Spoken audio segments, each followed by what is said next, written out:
സോഫിയാനി ബിരിയാണി, ഹൈദരാബാദുകാരുടെ സ്വന്തം സ്പൈസ്ലെസ് ബിരിയാണി. ഇത്ര എളുപ്പത്തിലൊരു ബിരിയാണി ഉണ്ടാക്കാൻ പറ്റുമെന്ന് തന്നെ ഞാൻ അറിഞ്ഞത് ഒരു 4 വർഷം അല്ല, ഒരു 5 വർഷം മുന്നെയാണ് ഞാൻ ഈ ഒരു ബിരിയാണി ട്രൈ ചെയ്ത് നോക്കിയത്.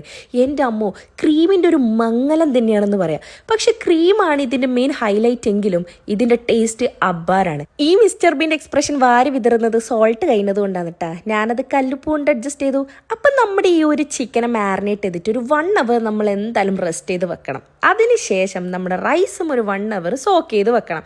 എന്നിട്ട് നമ്മുടെ വെളിച്ചെണ്ണ, അത് മസ്റ്റാണ്. വെളിച്ചെണ്ണയിൽ നമ്മുടെ ഈ സ്പൈസസ് കൂടി ഇട്ടിട്ട് അതിലേക്ക് നമ്മുടെ അണിയനും കൂടി ഇട്ടിട്ട് നമ്മുടെ നല്ലോണം വഴറ്റിയെടുക്കുക. നമ്മുടെ ഈ ഒരു മാരിനേറ്റ് ചെയ്ത് വെച്ച ചിക്കനെ വെച്ചിട്ട് നല്ലവണ്ണം വേവിച്ചെടുക്കുക. സാധനം ഒന്ന് തിളച്ച് വരുമ്പോഴത്തേക്കും നമ്മുടെ റൈസിനെ നമ്മൾ സോക്ക് ചെയ്തിട്ടുണ്ടല്ലോ, അതിനെ നമ്മൾ നല്ലവണ്ണം വേവിച്ചിട്ട് നമ്മുടെ ആ ഒരു ചിക്കൻ്റെ മുകളിലേക്ക് അങ്ങ് ഇട്ട് കൊടുക്കാം.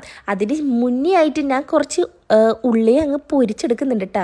അതിൻ്റെ മുകളിൽ ഗാർണിഷ് ചെയ്യാൻ വേണ്ടിയിട്ടാണ്. അപ്പം നമ്മുടെ ഗരം മസാല അതിന് മുകളിലേക്ക് ഇടുക, ആ വറുത്ത ഉള്ളിയും കൂടി ഇടുക, പിന്നെ നമ്മുടെ കാഷ്യൂനട്ടും റൈസിൻസും കൂടി ഇടുക. അതിനുശേഷം ഒരു മിൻറ്റ് ലീഫും കൂടി ഒന്ന് നടുക്ക് വെക്കുക. പിന്നെ ഗീടാൻ മറക്കണ്ട, അത് എന്തായാലും ഇടുമല്ലോ. അതിനുശേഷം നമ്മൾ ഇതിനെ ഫോയിൽ വെച്ചിട്ട് നല്ല ഒരു 15 to 20 മിനിറ്റ്സ് നമ്മൾ ഇതിന് ദം ചെയ്തെടുക്കണം. അപ്പോൾ ഈ ഒരു സോഫിയാനി ബിരിയാണി നിങ്ങൾ ട്രൈ ചെയ്ത് നോക്കില്ലേ? ട്രൈ ചെയ്യടോ.